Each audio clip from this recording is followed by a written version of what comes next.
Bonsoir. Et amateur gémologie. Je suis dans une boutique des pierres et des minéraux et je suis très heureux de vous parler et de vous amener dans une balade scientifique. Soyez les bienvenus. On va voir qu'est-ce qu'une roche et qu'est-ce qu'un minéral. Généralement, les roches sont les composés essentiels de notre planète. Leur composition, plus simple que celle des minéraux, et subdivise en trois groupes principaux: magmatique, métamorphique, sédimentaire.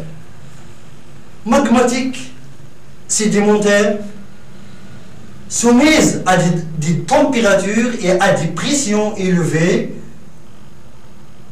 deviennent métamorphiques. Alors, l'élévation de la température et de la pression peut entraîner les roches. Alors, le cycle est complet. Aussi bien un exemple dans les roches, météorite.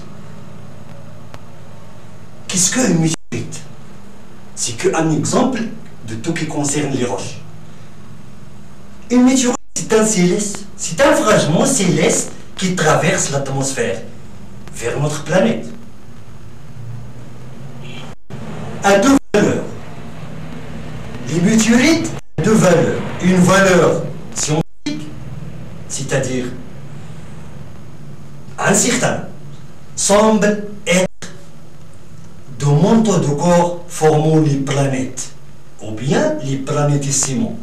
Ils donnent les dates radiométriques mesurées le plus ancien, 4 milliards 600 millions d'années, soit la date probable de formation du système solaire.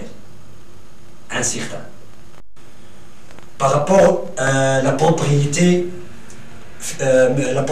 chimique. La propriété chimique, une météorite, c'est un composant des minéraux. Le différent, la contenance des minéraux. Par exemple, les chondrites. Les chondrites contiennent, surtout les chondrites métalliques, contiennent 50% de métal qui s'appelle le ferronickel et 50% de silice. Les minéraux. Par rapport aux minéraux se reconnaissent à certaines propriétés. Il faut observer successivement l'éclat, la couleur, la dureté, le poids spécifique, c'est-à-dire la densité, l'apparence, la forme géométrique. Par rapport aux minéraux se subdivisent lui-même en 6 groupes principaux.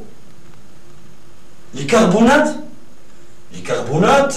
sont faits lorsque le carbone et l'oxygène liés avec d'autres pour donner un groupe de carbonates. Les sulfures, obligé le soufre. Les sulfates aussi bien, même avec se combinant avec d'autres éléments, surtout métalliques. Et dans un rapport 1, 2 ou bien 2, 7. Les éléments natifs. Les éléments natifs, lui-même, c'est un groupe. Les éléments natifs, ce sont des substances non chimiquement combinées avec d'autres pour former un composé, ou bien sont faits d'un seul élément. Les oxydes et les hydroxydes, c'est un groupe. Les oxydes constitués de l'oxygène et de l'oxygène et les hydrogènes sont constitués d'éléments combinés à l'oxygène. Les hydroxydes constitués des hydrogènes et d'un autre élément. Ici, on va voir des exemples. Par exemple, le groupe du carbonate. On a déjà parlé du carbonate. Le carbonate, c'est lorsque le carbone et l'oxygène liés, combinés à d'autres éléments. Ici, le calcium. 3. O3, c'est-à-dire 3 indique que 3 atomes d'oxygène pour un atome de carbone. Par exemple, le quartz. Le quartz, c'est un oxyde. On a parlé du carbonate, le quartz, c'est un oxyde. l'oxyde de deux oxydes, deux atomes d'oxyde dans un atome de silicium. On va parler aussi bien de la densité. La densité, l'un des critères d'identification des météorites. Et je suis sûr que n'importe roche a une densité, c'est-à-dire le poids spécifique. La densité, c'est-à-dire le poids de le corps divisé par le poids de corps dans l'eau, dans un volume égal d'eau, donne son poids spécifique.